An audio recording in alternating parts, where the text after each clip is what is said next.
Number 3, practical information. So, location details, cultural insights, and travel tips. So, this will help our traveler talaga para ma-engage yung audiences natin kung about sa specific place na yun na binisitahin nila. Kasi, sa practical information, include natin yung location details nila. Yung yung mga places na na-visit ko na, yung mga landmarks na yun, kung ano yung mga magagandang structures doon sa Like for example, sa Boracay, ano ba yung magandang doon? Beach! Siyempre. Beach, diba? Beach. It's beach. Yeah. Next, cultural insights. Siyempre, we have to provide information about their culture talaga, customs and traditions. Siyempre, para hindi natin ma-disrespect yung culture nila. Respect ba? Next. Lastly, travel tips. Offer practical advice on transportation, accommodation, goods, and other aspects of travel. So, atong travel tips, very important siya para ma-invite mo yung mga audiences mo to come in this specific place. Kasi, sasabihin mo rito kung ano yung mga transportation na ginamit mo, yung mga pera sa hotel ba or sa bahay ng kakilala mo, gano'n. Sa foods na mga kinain mo na sikat dito sa isang place na to, and yung other aspects of travel. Authenticity and voice. So, unique perspective. Share your personal experiences and observations, making the travel your own. So, sa'yo mismo magagaling yung travel mo. Sa'yo mismo magagaling yung mga details mo about your experiences doon. So, kailangan talaga i-observe mo yung mga lugar na makikita mo when you're traveling. That will make your travel your own talaga. Kasi nga, sa ibang conversational tone. So, yung mga mapapansin nyo sa mga FB videos, sa mga TikTok, yung mga vlogger na yung mga tono nila parang gano'n ng gano'n. Gano'n. Friendly yung tono nila pero nakakainis. Gano'n talaga. Gano'n yun. Dito. Kasi mas kahati na yung mga audience natin to watch or to read our travel kasi nga, medyo friendly talaga yung tono natin. And lastly, cultural sensitivity. Be mindful of the local culture and avoid stereotypes or generalization. So, this is very important when we're traveling a certain place. Kasi, iniiwasan natin na ayaw natin ma-disrespect, right?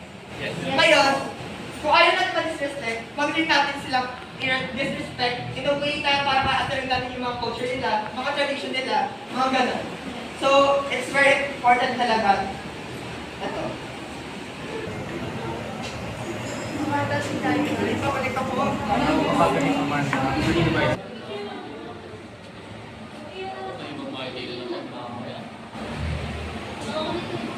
So, this is an example of a travelog. So, mapapansin nyo, siya? Chronological order siya kasi meron dito, I have stayed there since 2016. 2018, meron naman. Tumamit rin siya ng mga descriptive words. Like, alin ba? Hanap kayo. May makikita ba kayong descriptive words? Tawag ka. Ano friendly na ito?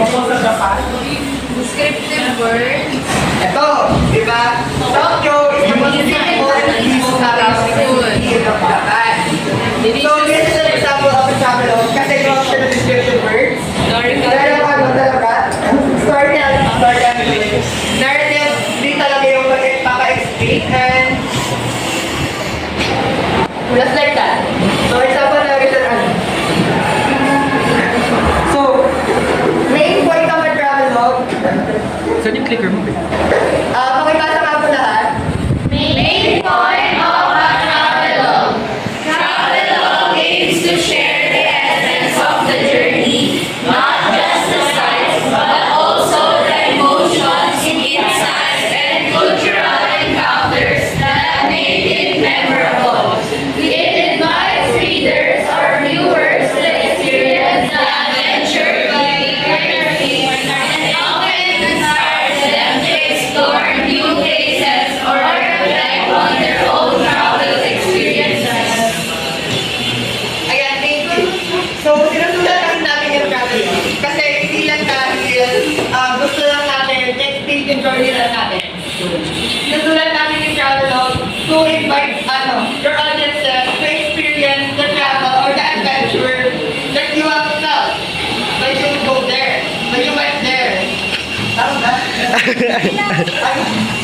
Yeah, so in Travelog, we're not just explaining our journey, but we are explaining we are putting our emotions, insights, and cultural encounters na magiging memorable sa atin kasi nakain natin yun, nagawa natin yun. So that is Travelog. Next, food article. Let's move on to the food article. I hope you guys are still awake. This is going to be a short discussion actually. So let's move on to the food article. Food article is a written piece that discusses anything related to food. It talks not only about the food itself, but also about the experience of eating the food. Food articles can be published in magazines, newspapers, blogs, or online platforms. In summary, yung food article, ang main theme ng writings ng food article is pagkain. Yung tinry natin pagkain sa certain place na pinuntahan natin, or yung pagkain na tinry natin sa isang specific restaurant, or kung yung homemade na pagkain na niluto ng mama at papa, diba? Pwede tayong gumawa ng article about it. Ayun. Next. Food article is a written piece that discusses anything related to food. It can cover topics like recipes, nutrition, food trends, restaurants, reviews, cooking techniques, or cultural food traditions. It should be able to talk about the experience of eating the food. Sa food article, yun nga, ang main theme ng food article is anything related to food. Sabi ko nga, diba, yung mga natry na natin pagkain sa iba't ibang place na napuntahan natin. Sa food article, pwede rin siyang, topic nyo sa food article nyo is recipes. Pwedeng, yung nutrition na nabibigay or na provide nung pagkain na tinry natin. Yung food trends, yung mga trending na or mga sikat na food ngayon na nakikita natin sa internet na natry na natin. Restaurant reviews. Ayun, pwede tayong topic ng food articles natin is yung mga ang topic ng food article natin is yung review natin dun sa restaurant na pinuntahan natin. Cooking techniques, o kung gusto nyo i-share yung cooking techniques nyo, but cooking techniques nyo dun sa article na gagawin nyo. And cultural food traditions, or mga food traditions ng isang certain dish or specific dish na tinry ninyo. Basta, ang main goal niya is, ang main goal ng food article talaga is, ang pag-usapan mo is yung pagkain na yun. Specific pagkain na yung anong tatalaba. Food article features. Use all of the 5 senses together. It is easy to remember to talk about the food sticks. Use other senses as well to create a much more vivid picture for your readers. Sa paggamit kasi ng 5 senses natin, ma-evoke yung sensory experience ng readers. Pwedeng sa paggamit ng 5 senses sa mga writings natin or sa food article natin, mas matidescribe natin ng maayos yung pagkain na gusto nating pag-usapan. Pwede rin dito sa 5 senses, mas nai-immerse yung mga readers na ay, mukhang masarap yan. Or, kunwari, describe nyo yung food dun sa, niya na, chocolatey goodness. Ganon. Yung brownies na tinry nyo, it's fudgy on the inside and has a crispy covering. Ganon. Kunyari, ganon. So, parang pag narinig yun ng mga readers, syempre, maaano sila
I took him back to his childhood. Kasi, naalala niya yung lasa nung dish na yon kasi nga, parte ng channel niya. Nagkaroon siya ng feeling of nostalgia dun, di ba? Pwedeng ganun yung, yun yung, yun yung, pwedeng ma-share, gano'n. Yun yung pwedeng ma-share, or yun yung pwedeng ma-share ng readers. Ay, yun yung pwedeng ma-share ng writers, sa readers. Pwede rin magkaroon ng, ayun lang. Ayan, next is limit your use of adjectives. Kasi, pag gamit tayo ng adjectives, so pag-describe doon ng pag-gamit tayo ng adjectives, doon sa good article na ginagawa natin, relying too much can make the article less engaging, it can be redundant, and it can be less impactful sa mga readers. Tsaka, nawawala yung loss of clarity. Tsaka, ayun nga, just like what I said, pag naging redundant kasi, it will be less engaging sa mga tao. Continue to rewrite and edit, think of other ways that you can describe your food. Ayun, just like dito, avoid using adjectives one after the other. Pag dito sa dalawang ko, avoid using adjectives one after the other and think of creative ways of how you can describe the food that you want to talk about. Kasi, hindi pwedeng adjectives lang ng adjectives, magiging broad na yun. Or magiging boring na yun, di ba? Next is stick to what you feel is the most important description of the food. Sa food na pinag-uusapan nyo, pag nagsusulat kayo ng food article, isipin nyo kung ano yung focus or kung ano yung key points ng pagkain na yun na nag-stick sa inyo. Tapos, dun yung magiging center ng isusulat mo. Tapos, dun na kayo pwedeng dun na pwedeng pagbasihan yung food article na isusulat niyo. Ayun. These are examples of food article. Ayun nga. About word scratchings, ng article about food, or pwede rin siya, sabi ko nga, recipes and kung paano gawin yung food. Like, eto, DIY how to make pancakes. Diba? Dito yung recipe ng pancakes, tsaka kung paano gawin. Eto, another article about food. It talks about, ayun, it talks about the food itself, obviously. And that is it for my part. Now let's move on to the vlog. Thanks so much. Dito sa vlog, ano muna yung unang napag-aralan natin? Travel Travel log. Sige, sino gusto mag-explain ng travel log? Explain. Brief explanation lang ng travel log. Sige, Jemar. Uy! Para sa akin, yun ata yung mga documentations mo sa iba't ibang lugar kung ano yung mga nangyayari dun sa culture nila, ganun, experience mo lang sa biyahe din sa isang specific lugar. Tatanong ko sa'yo, Jemar, ang travel log ba pwede siyang written? Ano ang travel log? Written ba siya or video format? Video. Actually, half correct ka. Pwede siyang video, pwede din siyang written. Okay, thank you very much. At tapos, ang pangalawang topic naman ay yung diniscuss ni Jera, kaka-discuss lang. Ano yun? Good article. Good articles. Paki-explain. Brief explanation. Cindy. Hindi ka kasi pinapakita niyo kung paano gawin yung pagkain. Saan siya galing? Saan siya ma-share? And thank you very much. We're now going on to the vlog. Ano ba ang vlog sa tingin ninyo? Go on, Jen. In my own understanding, vlog kasi it's a written, kasi pag sinasabing vlog, ang nag-isip kasi ng mga tao is yung vlog na video. Yes. So, vlog and vlog is magkaiba. Kasi my own understanding, yung vlog is video. The word vlog, like video.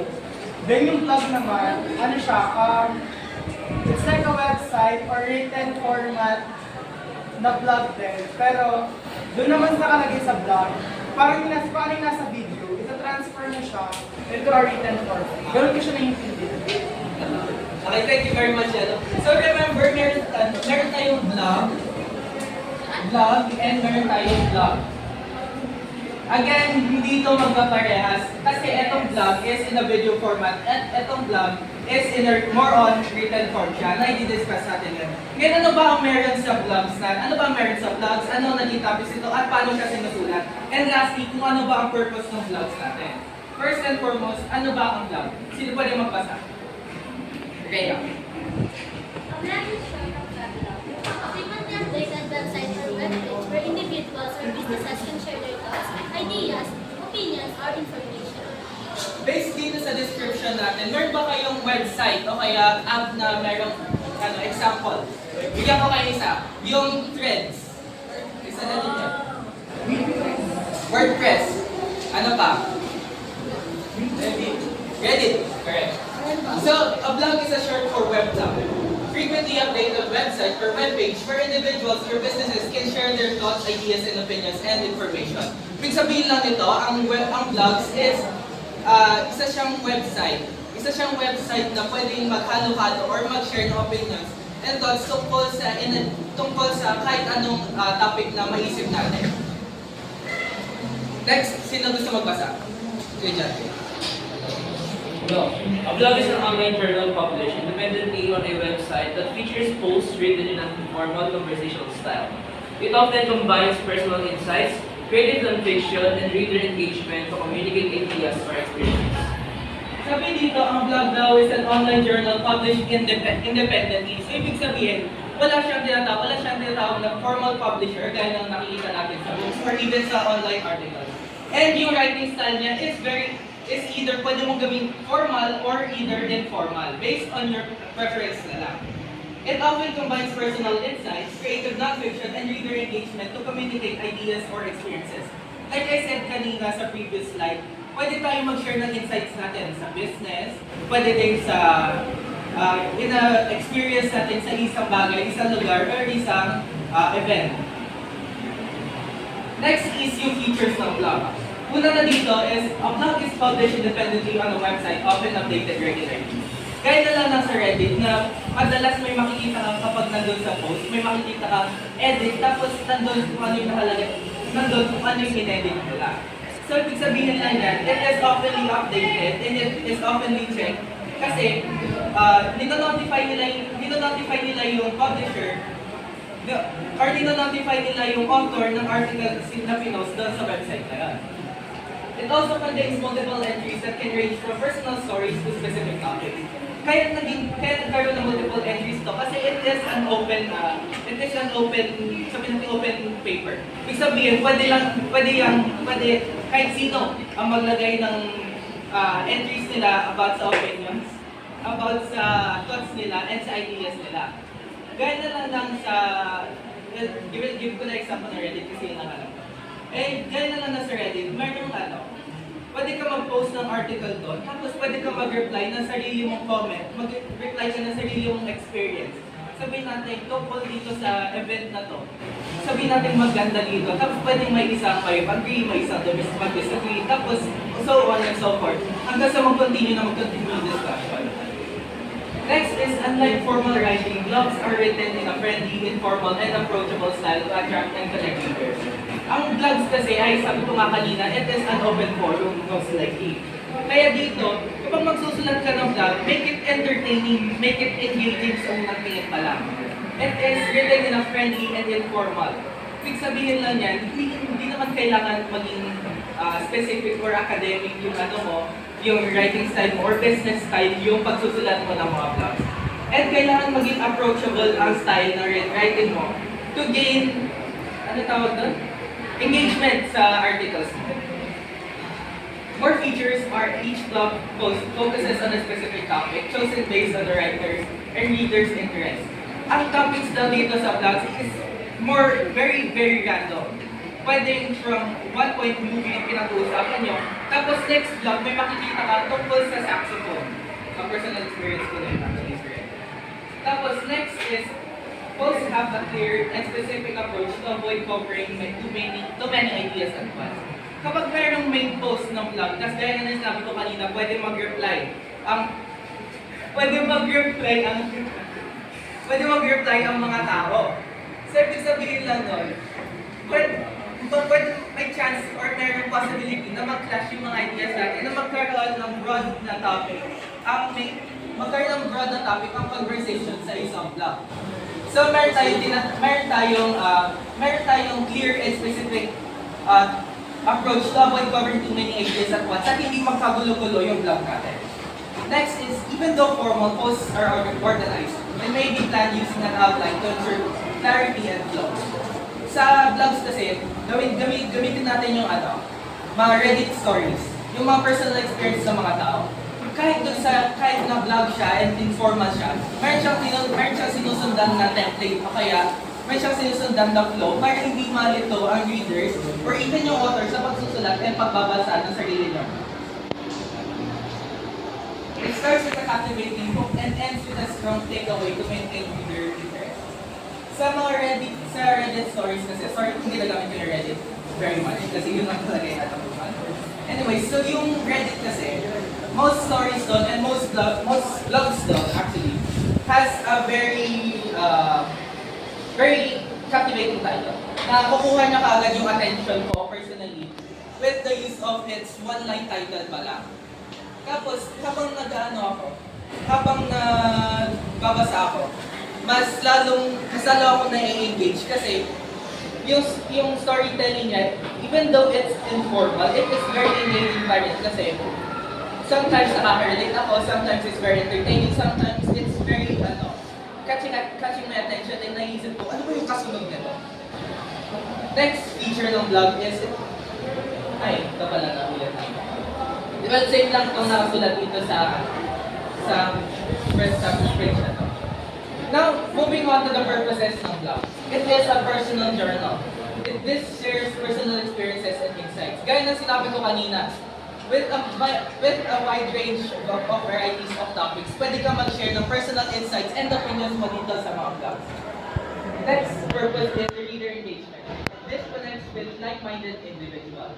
Ibig sabihin lang nito, pwede kang mag-connect ng mga tao and individuals with the same experience, same ideas, and same thoughts as you through your blogs.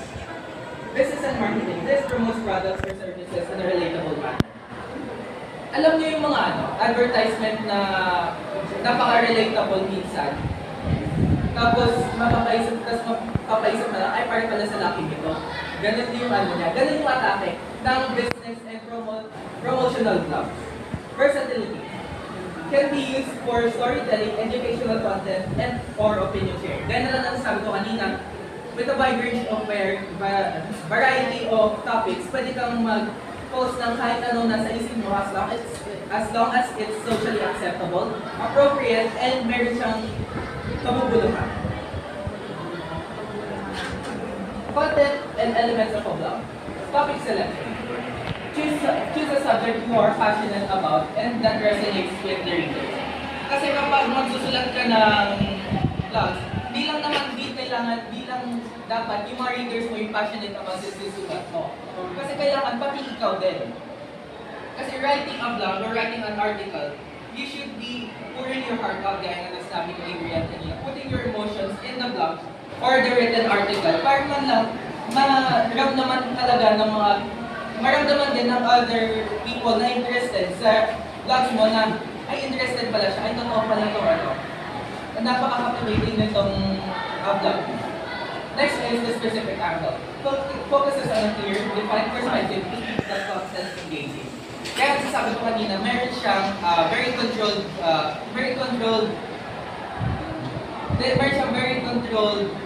choice of topics o para hindi kayo magkagulo-gulo sa pinag-uusapan nyo in the blog class. Casual and conversational. Para mas maging friendly ang approach ng mga vlogs ninyo, pwede kayo mag-add na casual and conversational tone or with an informal style. Organization and outlining. Plan your posts with an outline to ensure your ideas flow logically. Kailangan dito sa vlogs natin, maibigay natin yung ideas natin. Maibigay natin yung ideas natin in a clear and concise way para man lang maintindihan ng mga readers natin kung ano yung topic ng vlogs natin. Strong start and finish. Begin with a captivating hook and conclude with a memorable takeaway. Dito, hindi lang naman yung introduction dapat yung merong catch or yung nakakakuha ng attention mo. Dapat pati yung story itself and even the ending kung saan kailangan mong maglagay ka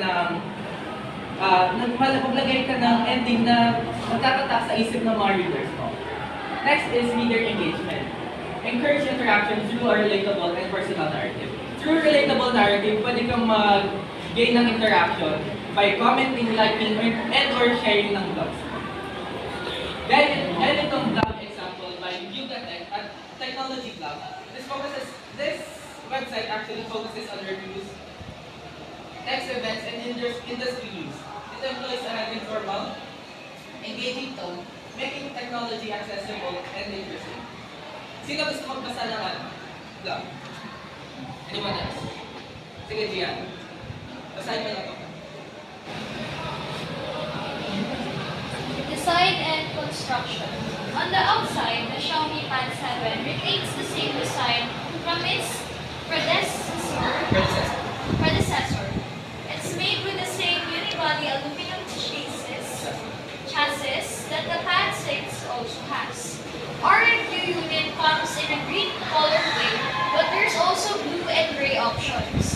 The color gray is not as vibrant and it's more of a muted shade instead. Thank you very much sa pagbabasa, Gia.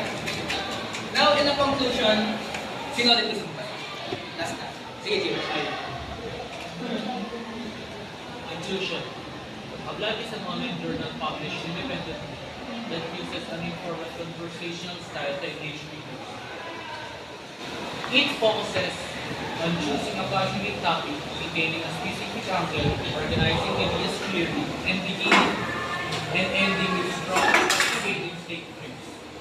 By incorporating these content elements, writers can create posts that not only share personal insight, but also foster meaningful interactions with their audience. The example of Yugatech and Go Negosyo demonstrate how focus, approach, and relatable storytelling can successfully reach and resonate with diverse users. Okay, in conclusion, a blog is an open paragraph or open forum kung saan anyone can write, either formally or informal, and anyone can interact with a previous written blog.